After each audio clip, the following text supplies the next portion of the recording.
This is board number 2. We've gone down 1/2 of an inch on the back side of board number 2 with the circle cutter. Okay, 1/2 of an inch. All right. We basically go ahead and drill that out.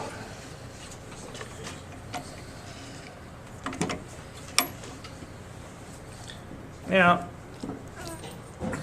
if you guys move this, actually we don't want to move that, but if you move this, make sure you unlock this locking device here before you move the head in, okay? All right.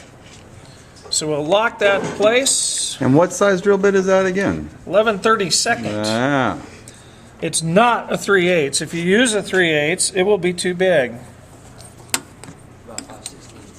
5/16 will probably be too small.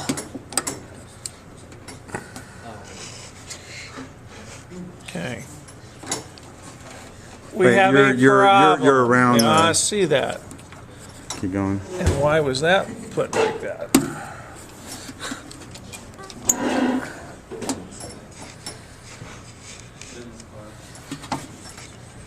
You like it? I'm gonna lock it. Yeah. Okay.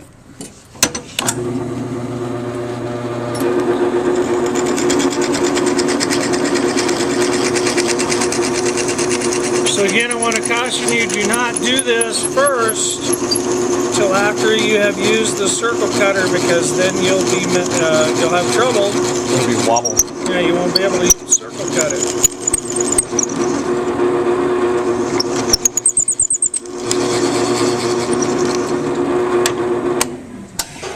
Okay. Got that done? Now, the shaft does fit in there, but this is the back side, right? And this goes through like that. Okay, does the shaft go through? Yeah. No. No. The brass part is the part that has to go through. Okay, so we got to do some routing. So let's go over to this table. Let me grab my plan of procedure. In front of you and the first one to the right. You guys might want to get your hearing protection on.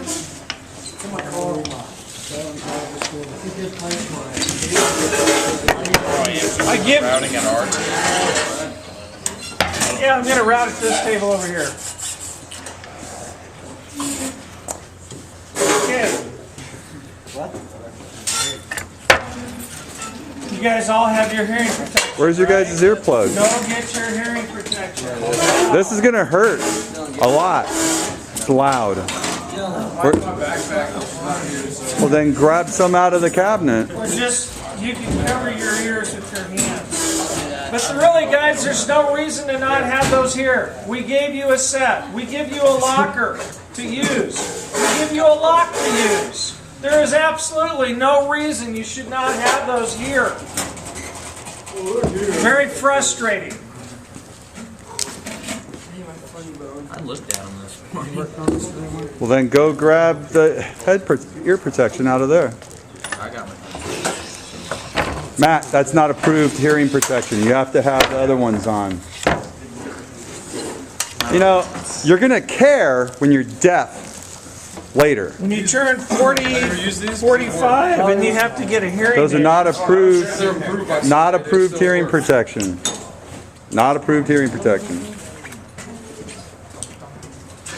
If you need to buy another pair of these, they cost $1. Or you can bring in your own if you want. But you guys need to have hearing protection for this class. That's why we gave you a pair. Okay, so on the router. Now I can't hear him. Just listen.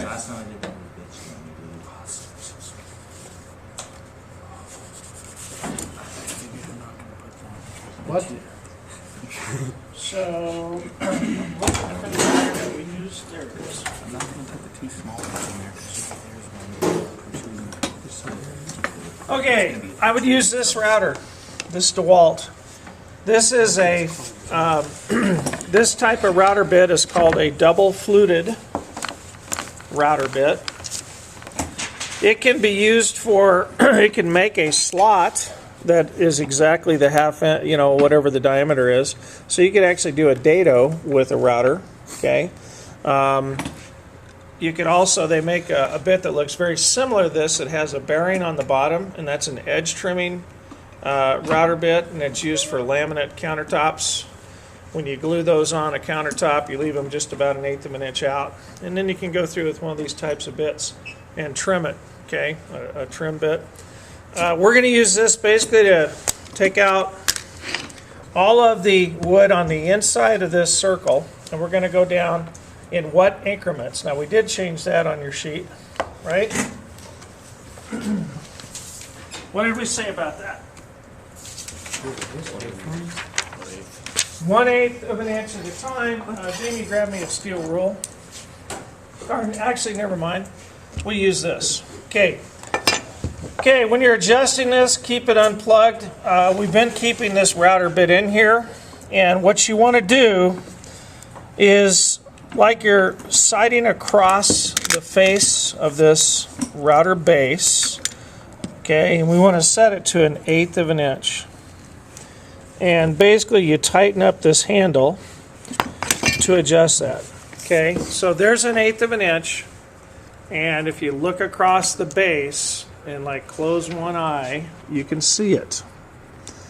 Okay, but if I have it like this, it's not going to give me an accurate measurement, so I have to look straight across the base.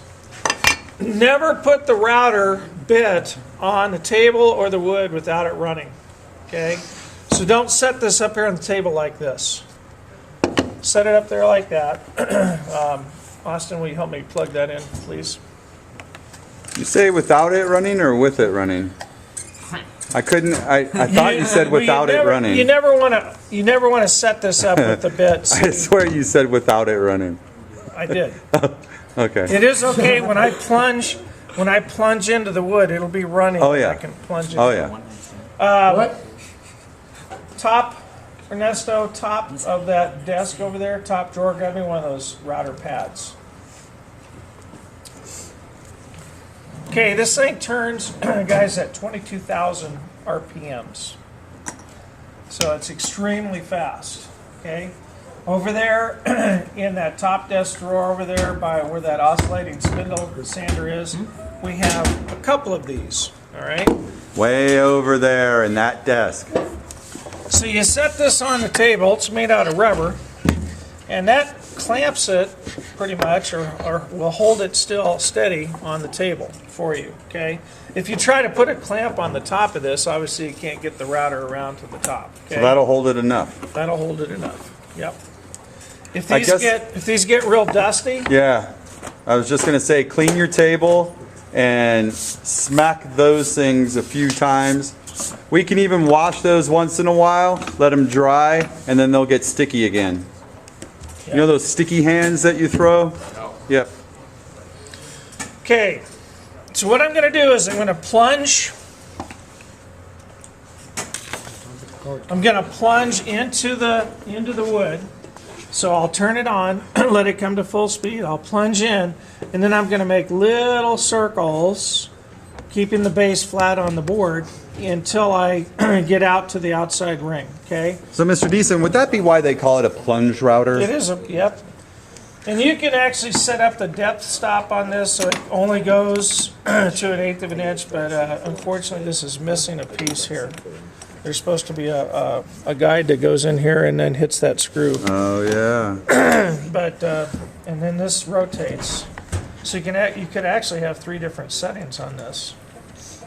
But for some reason that piece is missing. So we just measure it and do it one at a time. Okay, here we go. You may want to wear, you don't have to wear a face shield, but you may want to wear a face shield for this. Okay, actually, Seth, why don't you grab me one of those face shields? Because this thing throws a lot of chips out, and you probably want to protect your face. I don't care.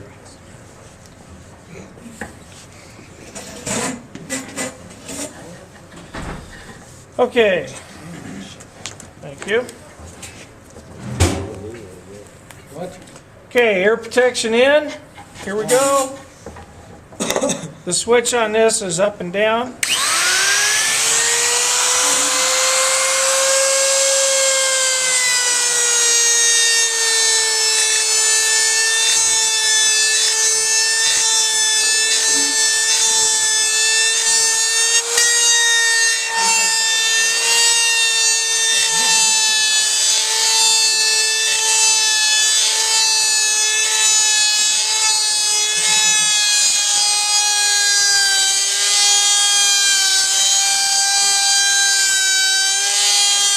Little bit at a time. Around and around, little bit.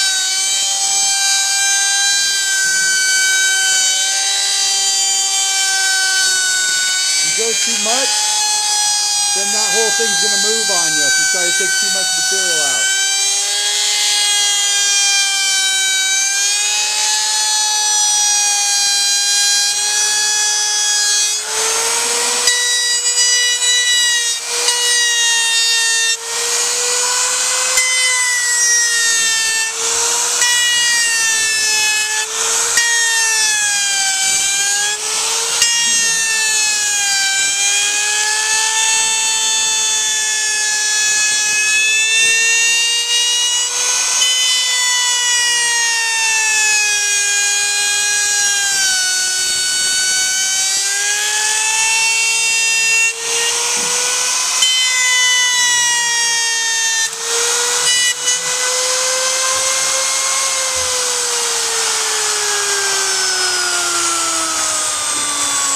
And I would just leave it sitting there till it stops.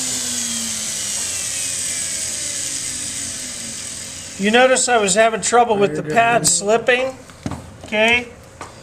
Did you notice that? Yes. So what I did was when I stood up, I could push down on the router a little bit better, and then it didn't slip. Now, my goal is to never touch this outside circle with the router bit.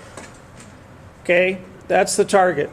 So what I did is I left a little strip all the way around, and now I'm going to have good control, and I'll go ahead and just take that little strip off. If you try to just cut from a real wide path, as soon as you hit that slot, the router is going to want to jump, and it's going to hit the outside. So it's best to just do this into a little thin shell all the way around.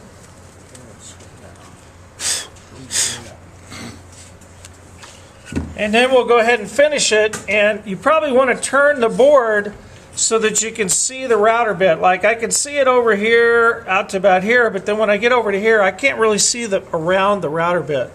So then I'm going to probably have to turn it a little bit or move to the other side. Okay.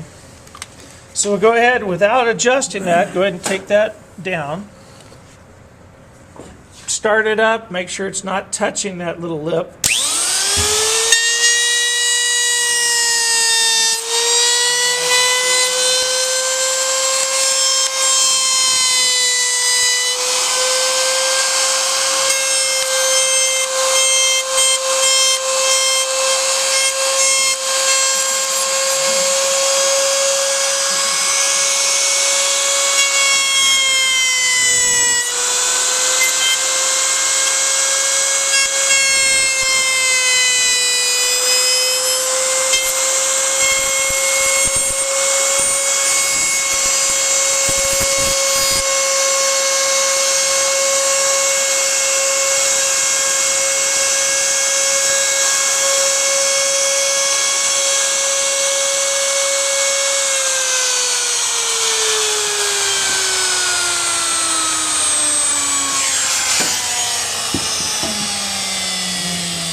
Okay, we're down 1/8 of an inch.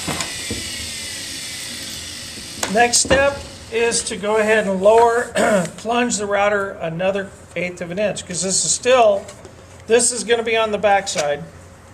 Still too short. So we got to go down to 3/8 in total. Now, I was having a little bit of trouble controlling that, and I don't know if you noticed, what did I do to give myself a little better control? Just stand up. What? I put my elbow down on the table. When I was doing this, I didn't have great control of it. So when I put my elbow down on the table, now I've got a lot more control, okay? So when you get down to that last little bit, just put your elbow down, and that'll give you a lot better control so you don't go out and hit that outside. Because of the centrifugal force of the blade, it wants to pull the machine out of your hands. And it does matter what direction you're going. Now, what direction am I always going? Clockwise. I'm always going clockwise, okay? Again, especially on that outside part, I'm going opposite to the direction that the cutter is cutting. If you went the same direction, you'd want to grab and propel the router, okay? Does that make sense? So you always want to go clockwise. It'll make total sense when you do it the wrong way. Okay, let's unplug. Because we're making an adjustment. And anytime you're making an adjustment on a router, it's a good idea to go ahead and unplug it. So now we want to set this to what? Brad? Go down another eighth of an inch, right? Yep, so that's how much? You said it. I thought you said 1/4. An eighth plus an eighth is a fourth, right? So we go ahead and do that same thing.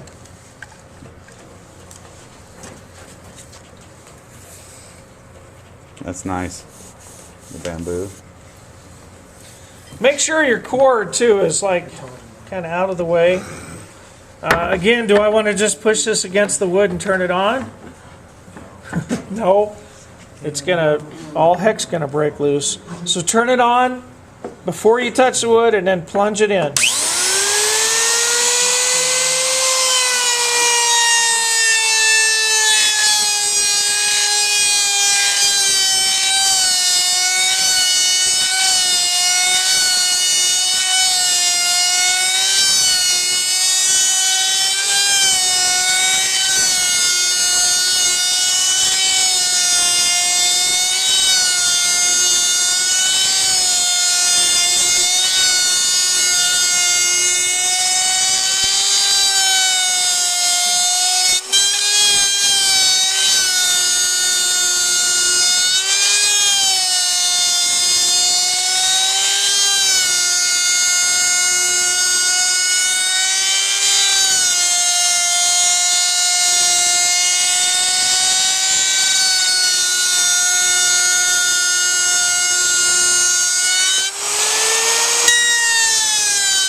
It's okay to pull it up, set it down like If I would have that. done that, you would have said I needed to wait for it to fully stop. Okay. The brass is just starting to come through, but again, we have to put a nut on that. There's a little thin hex nut that we have to put on that, so we got to go down how much more? Another 1/8 of an inch. So that's a total of how much? 3/8. 3/8. Okay. You can see that just sticking through, but that's not enough to get the nut on with the face. So we got to go another 1/8 of an inch. Okay. You guys understand? I don't think I need to do the last cut here. It is, as we get deeper, it is harder to keep this router base flat on the wood. So make sure you press down on that pretty good to keep that flat, okay? Because if this falls in like that, and you don't keep just this edge over here flat, it's gonna, that's gonna go tilt. So you gotta, see right there, I went like that, and then all of a sudden it went like that. So you gotta really kind of shift your pressure. As we go around here, I'm putting a lot of pressure here. When I go around here, I'm putting most of my pressure on my right hand so that that thing doesn't slip through. We really should have an insert on this. There should be another insert that fits onto this, but I haven't been able to find it, so it's been working okay like it is. Okay, any questions? When you guys use this, clean up after yourself. Okay, get a dustpan, get a hand broom, sweep up all this sawdust, put this away. Okay, so kind of clean up after yourself a little bit with the router because it makes a big. Vacuums are an amazing thing, and there's attachments on the wall. Okay, let's go to work.